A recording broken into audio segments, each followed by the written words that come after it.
Amém,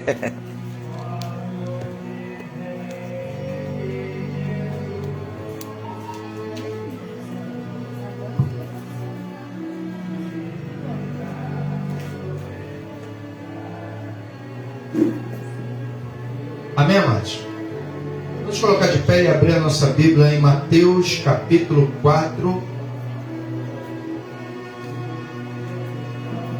Apenas o versículo 1 para a nossa meditação nessa noite. O Evangelho segundo escreveu Mateus capítulo 4, versículo 1 diz assim: Então foi conduzido Jesus pelo Espírito ao deserto para ser tentado pelo diabo. Amém? Você pode tomar seu assento louvando o nome do Senhor. Eu gostaria de, subordinado ao seguinte tema, ministrar sobre prevenindo-se ou prevenindo-nos em meio a tentações.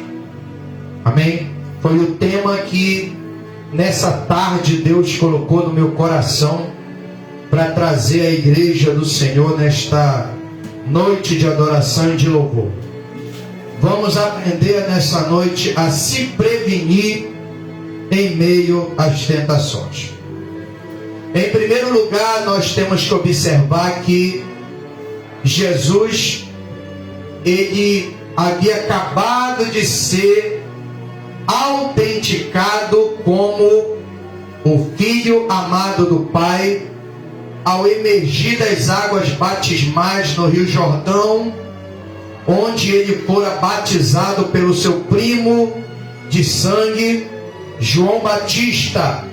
João, filho de Zacarias e Isabel, que ela era prima de Maria, mãe de Jesus.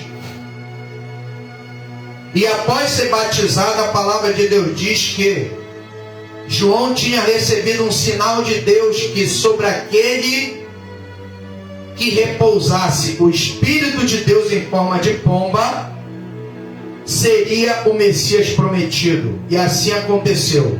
O céu se abriu, o Espírito em forma corpórea de pomba desce sobre Jesus, e do céu ouve-se a voz, publicamente, declarando: Este é o meu Filho amado, em quem se compraz, em quem eu tenho me comprazido.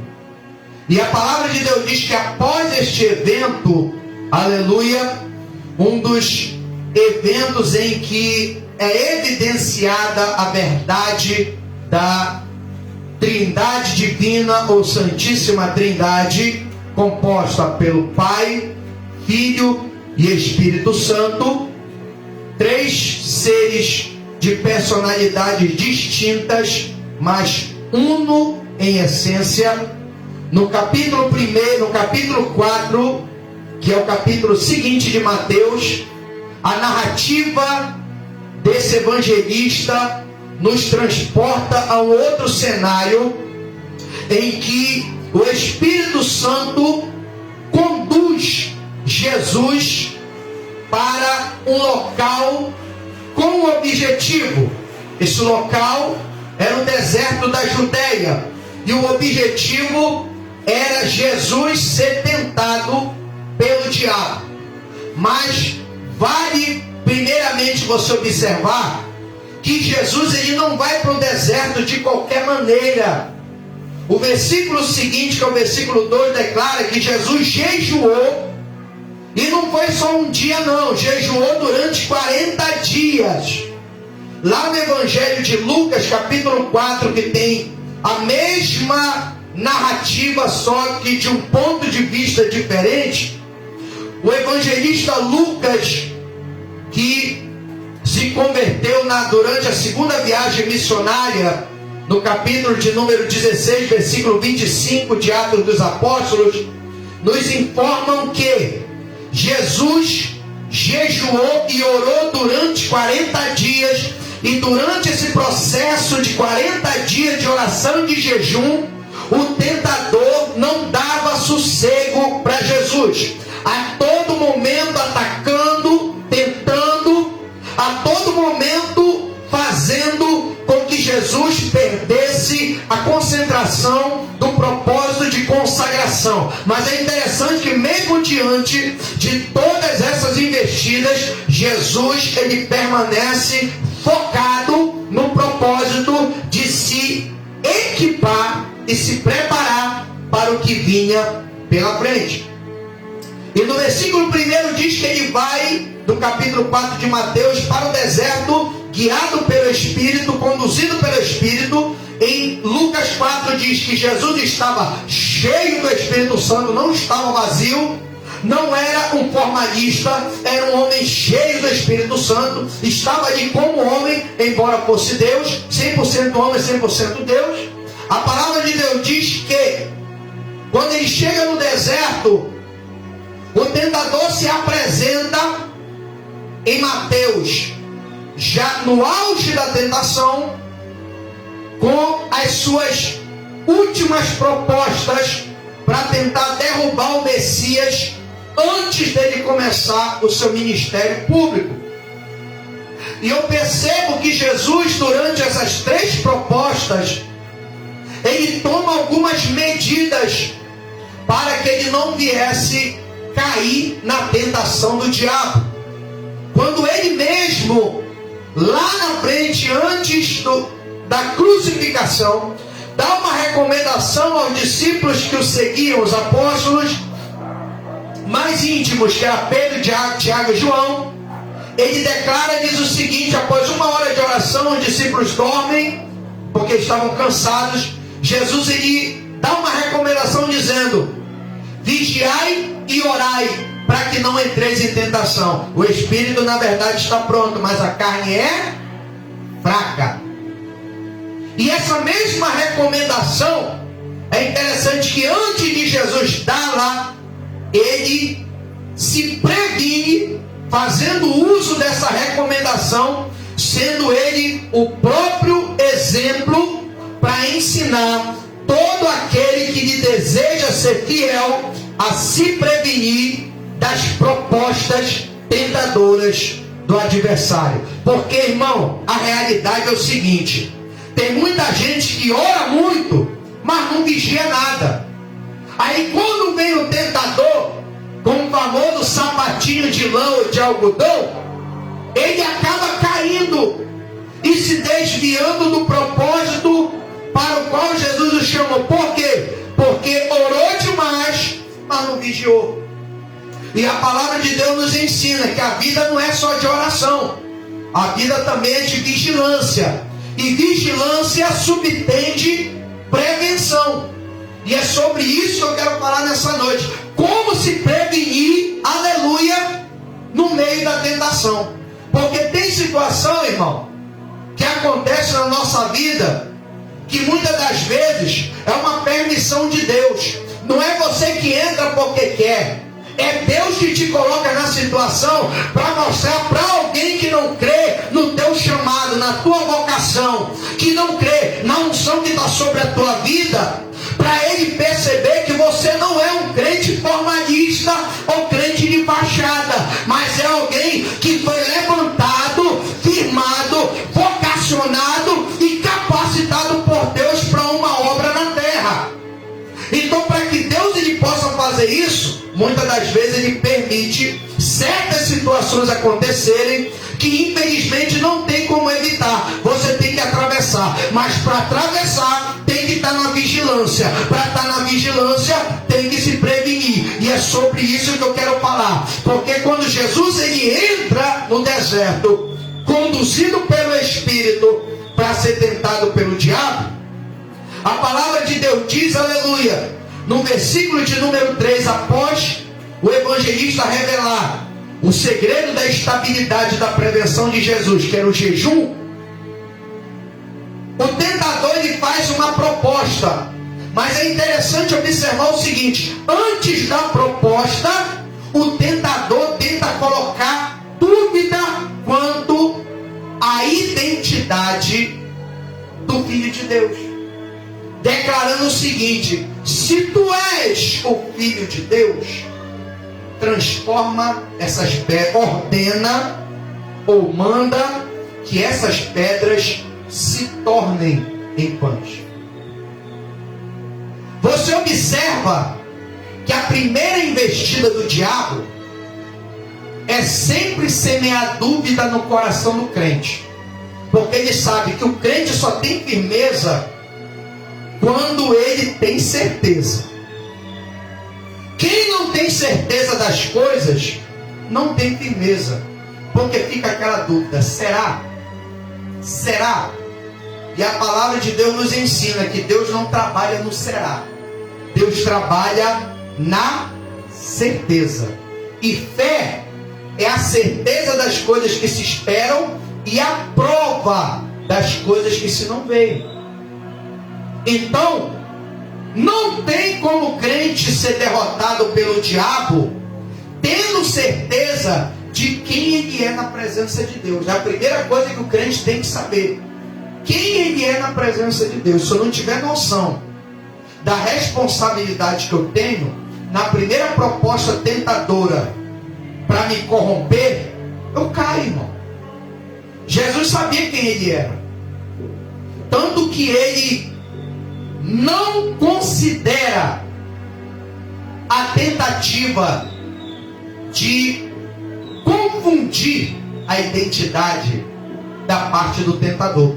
O tentador, ele começa provocando Jesus, dizendo: se tu és o Filho de Deus, manda que essas pedras tornem-se em pães. Qual foi a primeira medida que Jesus tomou para se prevenir contra essa proposta do diabo? O que é que o diabo estava oferecendo para Jesus? Um meio de autossatisfação. O diabo estava tentando induzir Jesus a transformar a natureza de um objeto inanimado, que era uma pedra, que não tem poder de alimentar ninguém, porque pedra na Escritura fala de juízo, fala de condenação, porque quem quebrava a lei morria ou apaulado ou a pedrada. Pedra, quando você ouve falar na Escritura, dependendo do contexto, simboliza condenação. O diabo estava induzindo Jesus a converter ou transformar um objeto, a natureza de um objeto, em um outro objeto que viesse lhe proporcionar satisfação. Manda que essas pedras se tornem em pães. Estava induzindo Jesus à falsificação. Qual foi a primeira medida que Jesus tomou para se prevenir da falsificação? Porque tem muita gente por aí, irmão, envolvida em todo tipo de falsificação. É falsificação de documento, é falsificação de caráter, é falsificação de relacionamento. Diz que está contigo, mas quando o pau quebra, vira as costas e te deixa na mão. Diz que está contigo quando você precisa, nunca aparece, nunca pode, nunca dá. Diz que está contigo, mas na verdade não está. Está só de aparência. Só quer, aleluia, o que lhe autossatisfaça. Enquanto está agradando, está contigo. Confrontou, ele pula fora. É o famoso falso crente. São as falsas amizades, que só está contigo quando o tempo é de sol. Mas quando começa a chover e o tempo fecha, ele desaparece. Até te bloqueia para você não incomodar. Falsificação. Caráter falso. Na hora que você mais precisa, ele não está lá. Ele só está se você tiver o que oferecer. Ele só está se você tiver algo que lhe ofereça algum benefício ou alguma vantagem. E muitas das vezes essa pessoa esse tipo de pessoa envolvida em falsificação. Aleluia! Quem paga mais, leva. É o mercenário. O mercenário não tem compromisso com nada, só com o que ele pode receber de lucro ou vantagem. A primeira proposta do diabo, falsificação, é autossatisfação. Quem cai nessa tentação, nessa proposta, não tem escrúpulo. Ele é capaz de tudo, contanto que ele seja beneficiado ou ele alcance alguma vantagem. Mas Jesus, aleluia, diante dessa proposta de autossatisfação, quebrando o jejum para se alimentar, Jesus ele dá uma resposta ao diabo dizendo: está escrito, a primeira medida preventiva, está escrito, nem só de pão viverá o homem, mas de toda a palavra que sai da boca de Deus. Você quer vencer a falsificação? Então, aleluia, enquadre-se na verdade. Disse Jesus aos judeus que creram nele: se vós permanecerdes na minha palavra, verdadeiramente sereis meus discípulos e conhecereis a verdade, e a verdade vos libertará. Pai, santifica-os na verdade, a tua palavra é a verdade. Como o jovem purificará o seu caminho, isso quer dizer, se afastará. Como ele vai fazer para se afastar da falsidade, da hipocrisia, da superficialidade? Aleluia, observando conforme a tua palavra. Escondi a tua palavra no meu coração para não pecar, quer dizer, não errar o alvo, não atirar errado, não, aleluia, vacilar. Eu escondi a tua palavra no meu coração para não pecar contra ti. Você quer se prevenir da falsidade? Proteja-se com a palavra. Estuda a palavra. Porque o escritor aos Hebreus, no capítulo 4, versículo 12, da sua carta anônima, declara: porque a palavra de Deus é viva, eficaz e mais penetrante do que qualquer espada de 2 fios, que penetra até a divisão da alma e do espírito, das juntas e das medulas, e é apta para discernir os pensamentos e as intenções do coração. A Escritura diz: como a chuva e a neve desce do céu e cai sobre a terra, mas para lá, para o céu, não torna, antes cai sobre a terra e faz produzir e brotar, e dá semente ao semeador e pão ao que come, assim será toda a palavra que sair da minha boca. Não tornará para mim vazia, antes fará o que me apraz, e prosperará naquilo para que eu a enviei. Jeremias, o que vês? Eu vejo uma vara de amendoeira. Deus responde a Jeremias: viste bem, porque eu velo sobre a minha palavra para cumprir. Previna-se com a palavra. Guarda o teu coração na palavra, porque a palavra ela revela as intenções. A palavra ela define o comportamento de quem é fiel do comportamento de quem não é. O Salmo 1 declara isso, que o justo, aleluia, ele tem o seu prazer na lei do Senhor, e na sua lei medita de dia e de noite. Não são assim os ímpios, no versículo 6 do capítulo 1, mas são como a moinha que o vento espalha. Porque quem não tem firmeza, quem não conhece a verdade ou não se firma nela, qualquer informação tira ele da presença. Qualquer palavra abala o seu coração. Qualquer informação tira ele do centro da vontade de Deus. Quem não se firma na palavra é semelhante à palha que, soprando o vento, é agitada de uma banda para outra. Não tem firmeza em canto nenhum. Enquanto quem se firma em Deus, quem é justo e tem o seu prazer na lei do Senhor, o salmista compara a uma árvore plantada junto a ribeiro de água, a qual dá o seu fruto na estação própria, cujas folhas não caem, e tudo quanto faz prospera. É por isso que quando o tentador veio querer fazer a proposta de falsificação para Jesus ter uma vantagem na hora da desvantagem, Jesus ele confronta o tentador dizendo: o que eu me firmo é na palavra. Eu dependo do que sai da boca de Deus. Não dependo de falsificação para obter vantagem. Eu não dependo da mentira para obter lucro. Tem muita gente aí se valendo de mentira, se valendo de engano, se valendo de falsa aparência para tentar obter vantagem, não somente nas igrejas, no âmbito, aleluia, da igreja, mas também no mundo secular acontece muito isso.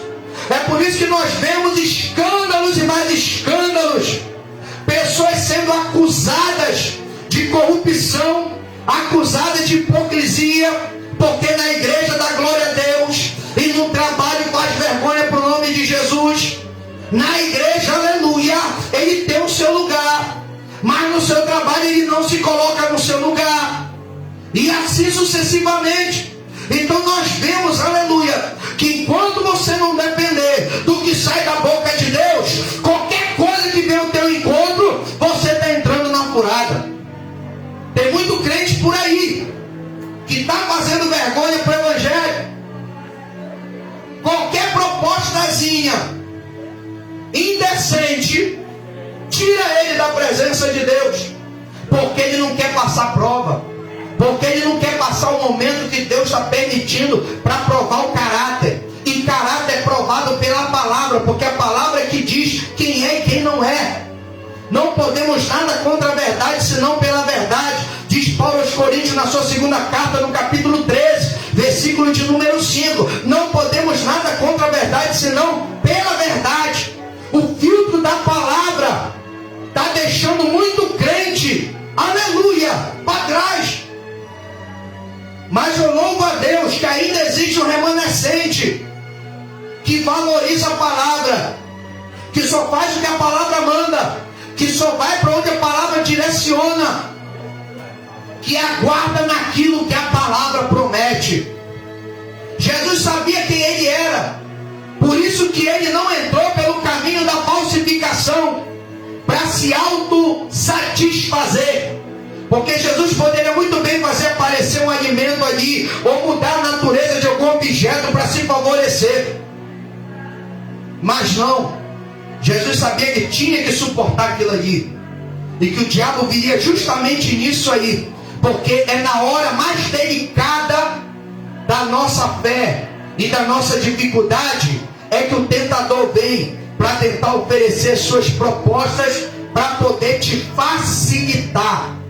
Vem com uma expressão de falsa preocupação e falsa humildade. Não vem por aqui que eu vou te ajudar. Mas tem um porém. Isso aí onde você vai, para onde você vai ter que fechar com algumas pessoas que desvia verba, que desvia valores, para que você se mantenha no cargo. Conheço crentes que se vendiam dessa forma. Se não fechasse com a corrupção, perdia o emprego, perdia sua estabilidade. Tentaram Daniel, mas não conseguiram achar. Capítulo de número 6 do seu livro. Pesquisaram, fizeram uma varredura no testemunho de Daniel. Não conseguiram achar nada porque o homem era fiel. O homem não recebia propina. O homem não desviava verba. O homem não fazia nada para prejudicar o rei que confiava no seu caráter. Eles não viram outro meio a não ser forjar uma situação para que na lei de Deus Daniel fosse pego. Até o dia que eles conseguiram um decreto do rei que no espaço de 30 dias ninguém podia dirigir súplica a homem algum ou a Deus algum que não fosse o rei Dário. Então você vê que o diabo, ele joga baixo, ele joga sujo. E quem se envereda pelo caminho da autossatisfação e da falsificação não é diferente. Ele é capaz de te matar e chorar no teu velório, irmão. E ainda falar bem de ti. Sabe por quê, irmão? Porque é da natureza do tal. Quem é falso é assim. Te mata e ainda chora no teu velório. Te elogia pela frente, mas por trás te retalha. Tudo para tentar uma promoção. Tudo para tentar obter uma vantagem ou obter um benefício. Por isso se vê mais competitividade do que cooperatividade na obra de Deus. Quando você vê alguém competindo com outro, pode ter certeza que a razão dessa competição é a incompetência. Porque só quem se envereda pelo caminho da autossatisfação, que resulta na falsificação, é incompetente.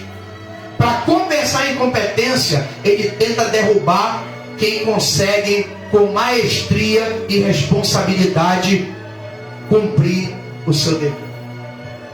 Lembra de Davi? Por que Saul tentou matar Davi?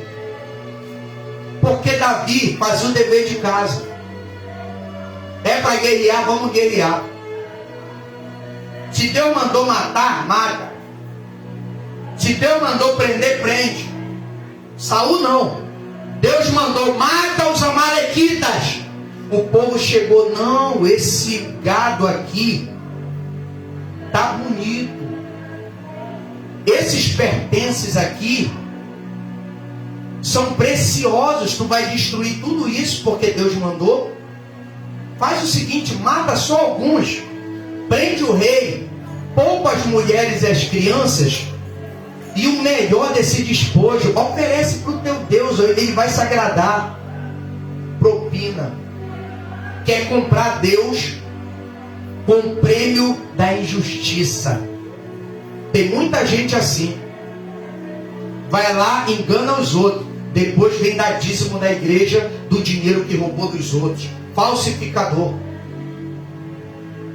Está se autossatisfazendo com o pecado, mudando a natureza das coisas para se beneficiar. E chega lá, Samuel ouve aquele balido de ovelha, aquele mugido de bois, pergunta, Saul, que é isso que eu estou ouvindo, Saul? O que Saul responde? Eu fiz a vontade de Deus. Eu acho que ele era daqueles que a voz do povo é a voz de Deus. Deus não mandou você destruir tudo. Isso não, eu fiz, mas sabe como é, né? O povo apertou, falou. Eu não posso perder minha popularidade, eu não posso perder minha estima perante o povo. Sou rei, se ele não gostar de mim, como é que eu vou governar? Aí eu trouxe isso aqui, para oferecer para o teu Deus. Aí é o que Samuel repreende Saul. Tem mais prazer Deus em holocaustos e sacrifícios do que se lhe obedeça a palavra? Porque o obedecer é melhor do que o sacrificar, e o atender melhor do que a gordura de carneiro. Porque a rebeldia é como o pecado da feitiçaria, e o porfiar, ou seja, a competitividade, é como a idolatria. E tem muita gente preferindo sacrificar do que obedecer, porque acha que o caminho de Deus não é suficiente. Eu quero te dizer nessa noite, lâmpada para os nossos pés é a tua palavra, e luz para os nossos caminhos. A palavra de Deus ela é perfeitamente suficiente para nos prevenir de toda falsificação. Disse Davi no Salmo 37, verso de número 25: fui moço, hoje sou velho, e nunca vi um justo desamparado, nem a sua descendência mendigar o pão. Mas no versículo de número 5 ele declara o quê? Entrega o teu caminho ao Senhor, confia nele, e tudo ele... No verso 4 diz o quê? Deleita-te também no Senhor, e ele concederá o que deseja o teu. O que é deleitar-se? Provocar prazer. Agrada a Deus, e ele vai te satisfazer. Tem muita gente que está desagradando a Deus e quer que Deus, no final das contas, receba o seu sacrifício. Eu quero te dizer nessa noite, Deus não recebe sacrifício de tolo. A palavra de Deus diz que ele odeia sacrifício de tolo. É melhor não fazer do que fazendo não cumprir. Ou você faz tudo ou você não faz nada. Falsificação, autossatisfação. Primeira forma preventiva: palavra. Guarda a palavra. A palavra vai te livrar no momento da tentação da autossatisfação. Segunda proposta: se tu és o filho de Deus, lança-te daqui abaixo, porque está escrito: aos seus anjos dar ordem a teu respeito e tomar-te nas mãos, para que nunca tropece em pedra alguma. A proposta da autoexaltação. É a pessoa que não sabe esperar o tempo de aparecer. Ele quer aparecer a todo custo. É capaz até de se arriscar para chamar atenção. Autoexaltação é a segunda proposta. Sabe qual é a melhor maneira de se prevenir contra a tentação da autoexaltação? Aquele que quer aparecer a todo custo, aquele que quer: o pastor tem que me ver, os irmãos têm que me ver, a igreja tem que me reconhecer, sempre em busca de reconhecimento. Se não descer o ódio na cabeça, ele não faz nada. Se não reconhecer, ele não faz nada. É a autoexaltação. Ele vai lá já perguntando: e aí, como é que vai ser? Eu vou ser consagrado a isso? Vou ser consagrado àquilo? Quando é que eu vou alcançar tal posição? É autoexaltação. Esse daí está fora. Esse daí não está na vigilância. Mas Jesus estava prevenido. Ele responde ao tentador que usou a palavra para induzi-lo à autoexaltação, declarando, dizendo: aleluia, está escrito: não tentarás o Senhor teu Deus. Segunda forma de prevenção. A primeira é o que? Se alimentando da palavra. Se alimentando do que sai da boca de Deus. Segundo, quer se prevenir da autoexaltação? Não tente a Deus. Tenha autocontrole. Saiba esperar o tempo de todas as coisas. Jesus sabia que não precisava se arriscar para aparecer. Porque quem nasceu para brilhar não precisa ofuscar o brilho de ninguém e nem concentrar em si toda a atenção. Porque sobre aquele que Deus brilha e resplandece, é impossível que não seja percebido. Vós sois a luz do mundo. Não se pode esconder uma cidade edificada sobre um monte, e nem se esconde, aleluia, um velador, aleluia, não se esconde uma lâmpada no alqueire, mas se coloca no velador, para que assim ilumine todos os que estão na casa. Isto é, se você fizer o teu dever de casa, se você cumprir as determinações ministeriais, se você fizer o teu papel conforme Paulo no capítulo 2, versículo 16 de segunda carta a Timóteo recomenda: procura apresentar-te a Deus aprovado, como obreiro que não tem do que se vergonhar, que maneja bem a palavra da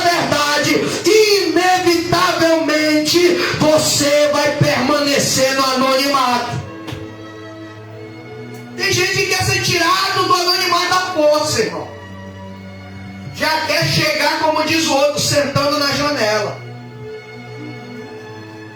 Davi não chegou na janela não, irmão. Teve que enfrentar um gigante. Mas antes do gigante, para ele conseguir derrubar o gigante, lá no anonimato, ele teve que derrubar um urso e derrubar um leão, quando ninguém estava vendo. Se você não for fiel no pouco, quando te colocarem no muito, tão pouco serás fiel. Então, enquanto você está no anonimato, cumpre o teu dever, adora a Deus, compõe os salmos, faz a tua parte, estuda, te edifica, te capacita, te qualifica, para quando chegar o teu tempo, aleluia, de sair do anonimato e ter, aleluia, a tua vida publicada, você não faça feio. Aleluia. Tem gente que já quer chegar e Deus exaltando. Não é assim não, irmão. Davi teve que entregar marmita para os irmãos. Ele não foi para o campo de batalha para guerrear não. Ele foi para entregar marmita dos irmãos.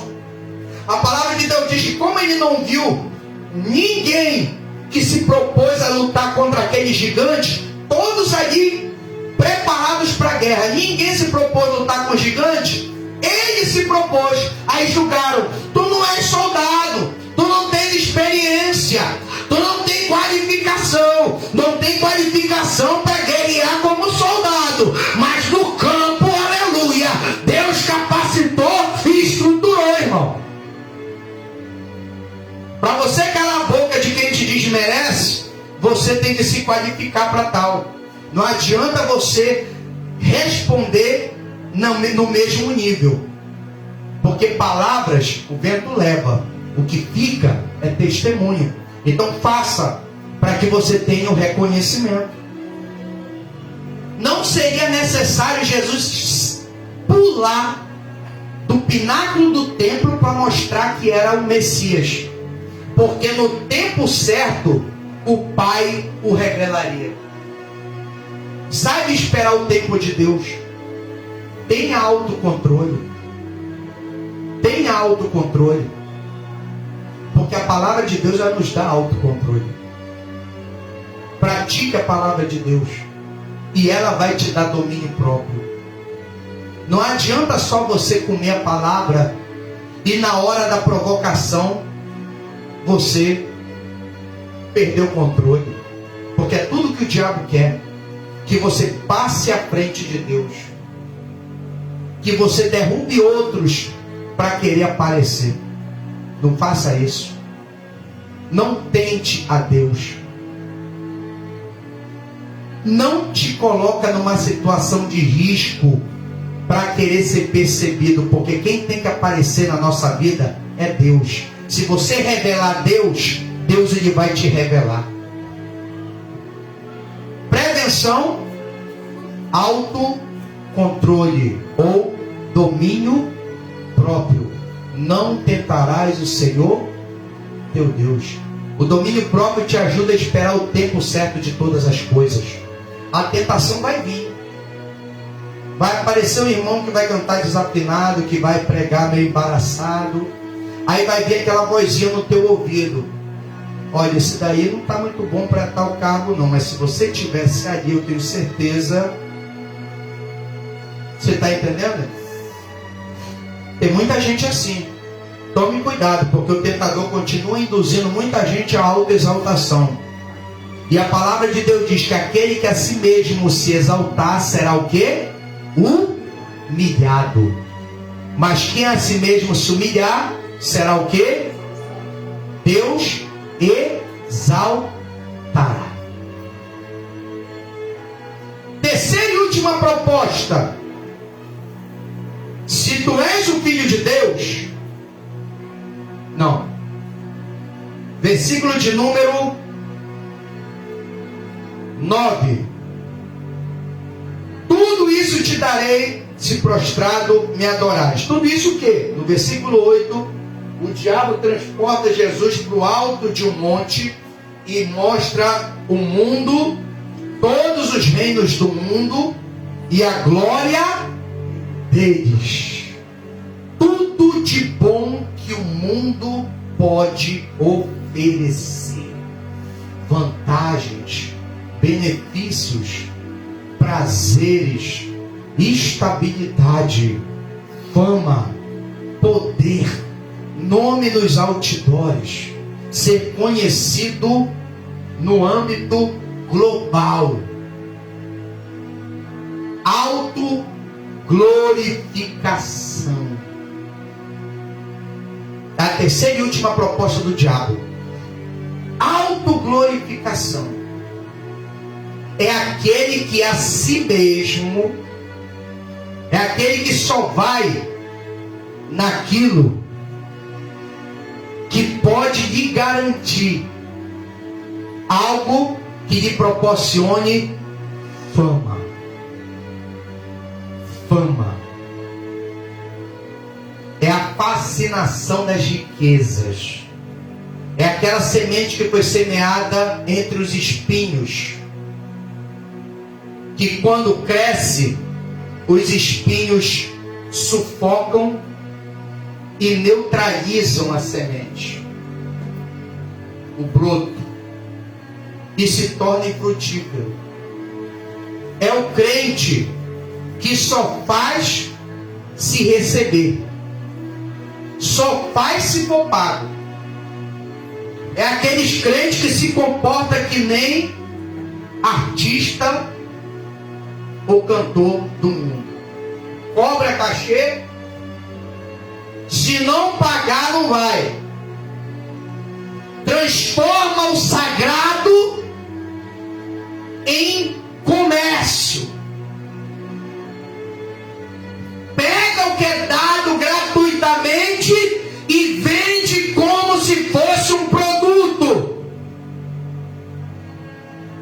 Faz um ministério uma alavanca para conquistar posição financeira. Como se o ministério fosse uma profissão. De graça dai o que de graça recebeste. Evangelho não é profissão. Evangelho é ministério. Eu não posso vender a palavra de Deus.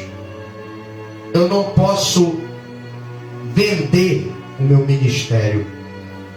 Fechar com o governo para promover imagem de homens, para obter lucros, vantagens e determinados graus de status na sociedade. Elitizar a igreja, como os fariseus nos dias de Jesus fizeram. Elitizaram-se, eram favoráveis a César. Tudo que era contra César, eles cortavam, censuravam. Tanto é que quando Jesus se populariza, o que é que eles fazem? Manda Jesus lá para Pilatos, dizendo: olha, esse daí está querendo ser mais do que César. Por quê? Porque se eles reconhecem Jesus como rei dos judeus, eles iam perder privilégios perante o governo romano.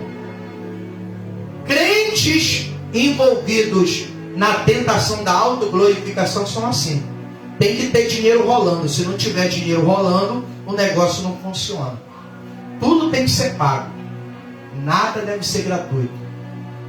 E a palavra de Deus novamente nos dá a terceira e última medida preventiva que Jesus nos ensina. Jesus olha para o tentador e declara dizendo: vai-te, Satanás, porque está escrito: ao Senhor teu Deus adorarás e só a Ele servirás. Sabe qual é a medida preventiva para você, aleluia, fugir da autoglorificação? É você se submetendo e se sujeitando ao senhorio de Deus. Eu só sirvo a um só Deus. Eu não estou aqui pelo prazer.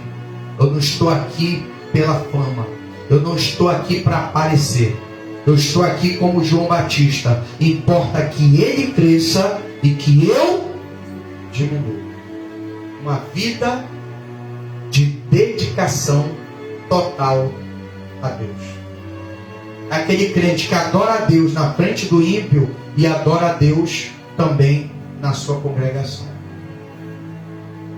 Para você ocupar tal cargo, você vai ter que quebrar sua aliança com Deus. Eu já passei por uma dificuldade uma vez numa loja que eu trabalhei.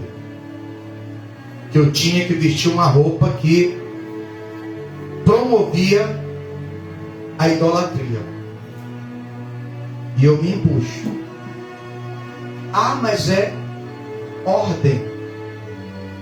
Então eu sinto muito. Estou fora. E eu consegui vencer. Eu não me vendi. Mas tem gente que é capaz de agradar a todos. Mas esquece que se não agradar a Deus, nada feito. Isso é uma tentação que está pegando muito crente por aí. Principalmente os que estão vivendo momentos de crise de ordem financeira. Você canta tão bem. Por que você não canta no mundo? Te garanto que pela voz que você tem e pela habilidade e técnicas musicais que você possui, você vai fazer muito dinheiro.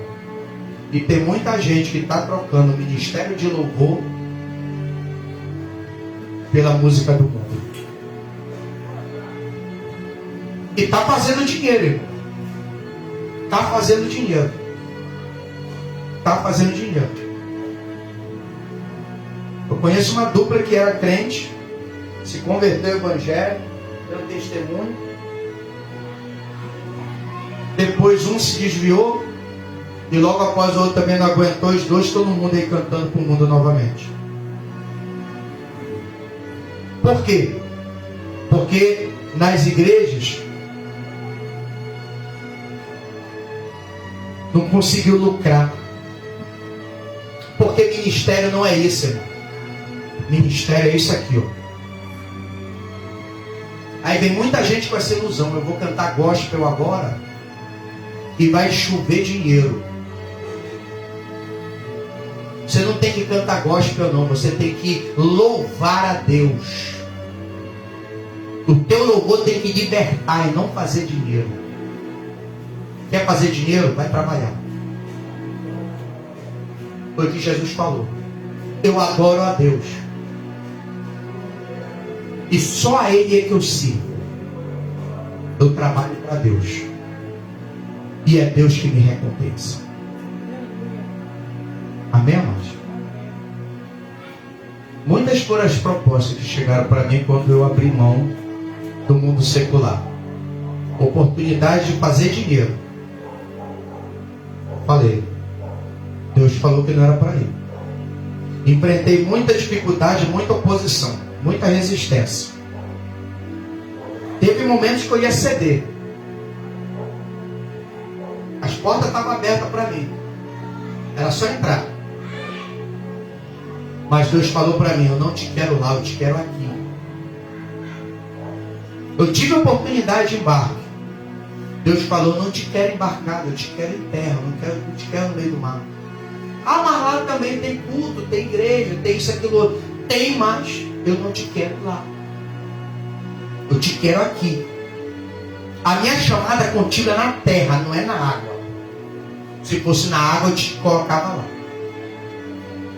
E hoje eu estou aqui para a glória de Deus. Então, sirva a Deus. Sujeite-se ao senhorio de Deus. Porque assim Ele vai te ajudar a resistir à proposta da autoglorificação.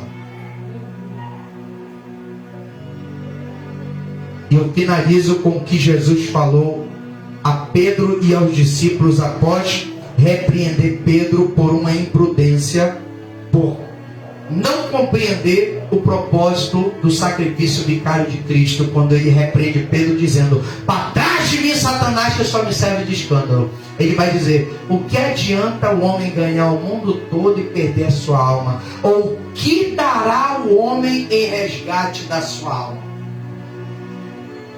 Da onde você vai tirar o valor para pagar a tua salvação?